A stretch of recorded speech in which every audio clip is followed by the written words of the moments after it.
morning. Welcome to Undisputed. I'm Jenny Taft with Skip Bayless and Shannon Sharp. Welcome to Undisputed. I'm Jenny Taft with Skip Bayless and Shannon Sharp. Hope you guys had a great weekend. How are we doing today? Yeah, had a great weekend. Oh, nobody cares. Hey, Nobody cares.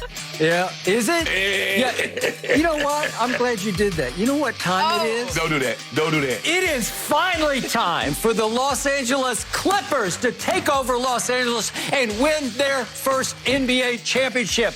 Kawhi me a river, LeBron James. Yeah. How about that? You're going to be crying up here. Boom. Here we You've go. said that before. I like that. Kawhi me a river. Yeah. What you going to be doing? Yeah. Creative. Although, Skip, I don't know how Dame is going to feel about you doing that. Yes. Here's the thing. We do have playoff basketball today, but who has been the best in the bubble so far?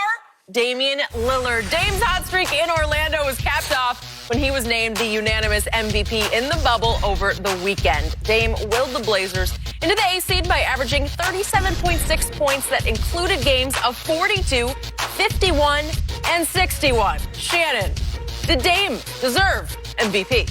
Absolutely. I don't know really who else they could have given it to. You consider that he led the bubble in scoring. He was third in assists while leading his team. I think, if I'm not mistaken, they were 3.5 games behind Memphis. And not only did they get to the play-in game, they ended up taking over the number 8 seed, which meaning they would only have to win one game. Skip, if you look at what he's been able to do, especially over the last 3 games, he goes 51-7, he goes 61-8, and he goes 42-12. That's a clip of 51 points per game, 9 assists per game. And they won those 3 games by a grand total of 7 points. He saved his best for last. 4 of the 8 high-scoring games in the bubble, he had those. He created the most points in the bubble, 61 points a game. Fourth quarter, Skip loves fourth quarter. He led in fourth quarter scoring. He led in fourth quarter assists. And he got his team in the bubble. And he caught some criticism because I thought he was like, well, if we ain't got anything to play for, I'm not going to play. And he was saying, give me an opportunity. If I go down there for these 2 weeks, 3 weeks, give me an opportunity to get my team into the playoffs, and I can live whatever results come of that. And he did it. He got his team into the playoffs. 89% from the free throw line. He was special, Skip. He was special. He showed you that he's a superstar, and superstars, that's what they do. When their number 2 guy, CJ, struggled in games, he brought him home. So for me, it was, I don't really understand who else could have gotten this award, considering that he was up near at the top in every statistical category as far as offensively. And so for me, it was a no-brainer. It was Dame time. The Dame Dollar, the great Dame, whatever adjective you want to use to describe it, Skip. He's it now. Really? Yeah.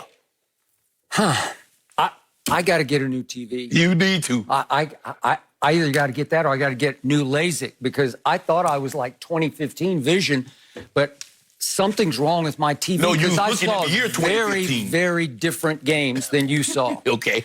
You carefully omitted all of Dame Time's flameouts, all that he did not do in the bubble. And you also failed to mention the guy who should have been the MVP, Devin Booker, who simply took over a much younger team than Dame's team and led it to 8-0, beating 7 of 8 playoff teams by a margin of victory that was 13 a game compared to Dame's and company's 3 a game. Right. So they just basically crushed everybody they played. And against the Clippers, who I think is the best team in the bubble, the Clippers, it goes to the last shot, and it became the shot, the most memorable clutch shot of the bubble was shot by, here we go, that guy over Paul George. And Kawhi. That's the one that I will remember as the shot. I give you logo Lillards and various dunks that would trend all over the place on Twitter, but that one was a money shot against the same team who clowned and ridiculed Damian Lillard for coming up so small in the fourth quarter and down the stretch against their backups. No Kawhi, no Paul George in the fourth quarter, and he couldn't even overcome the backups. With a 5-point lead with 2 minutes left, he lost to the Clippers' backups by missing a 3 and obviously missing 2 key free throws. So even against the Clippers, it was so shockingly different that That's Devin Booker time. It's not Dame time.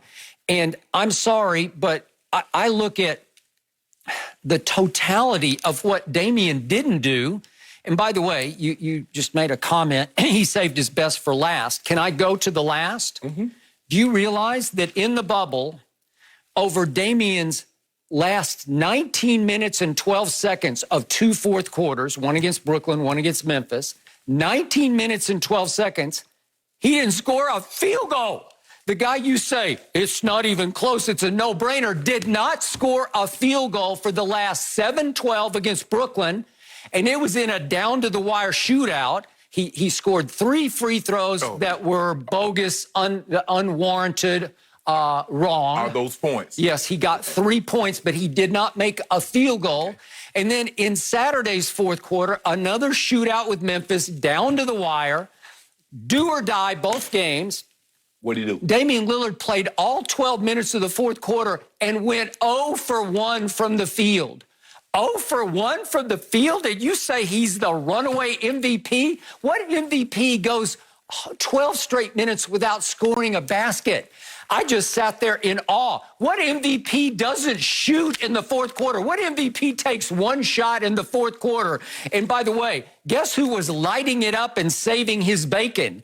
CJ stood for a clutch jumper because CJ hit the big three to tie with 3:08 left. He hit the big three to put them up 4 with 150 left. He hit another jumper with 121 to put them up 6. CJ owed him. And guess what? Carmelo finally owed him because he made the dagger shot that put them up 6 with 21 seconds left. If you don't mind me asking, who assisted Melo on that play? Okay, I'm glad you brought that up because Damian Lillard drives into the paint. I think, well, he's at least going to get to the foul line. And at the last second, he kicks it out to the Carmelo, who at that point was 0 for 5 from the three-point line. Is that the right basketball play? Yeah. It was just like a panic play. I'll throw it out there to Melo. Skip. Who wants to feed the guy who's 0 for 5? And I was like, don't do that. Hold on. He's 0 for 5, and he made it. But you heard, but you hear Portland say, wow, they're not surprised by what Melo is doing, considering he's a Hall of Famer.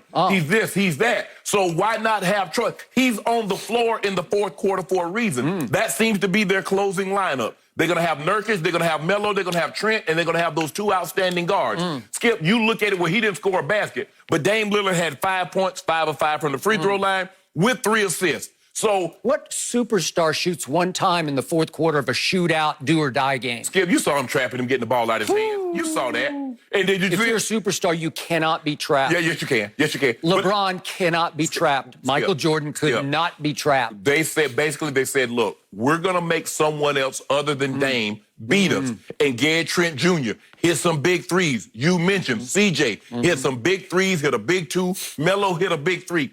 Skip, you can live with that if someone other than Dame beats you. But here's the thing. He averaged 7 more points a game than Booker. He averaged more assists per game than Booker. He shot the 3 at a higher clip, although shooting double the amount of threes than Booker shot. He shot 12% higher from the three-point line, though he doubled him up in three-point attempts. Who shot better from the field? Okay, so Devin Booker, a jump shooter. Skip, so you know what we're going to do? We're going to nitpick. Devin Booker was about 50.2. Dame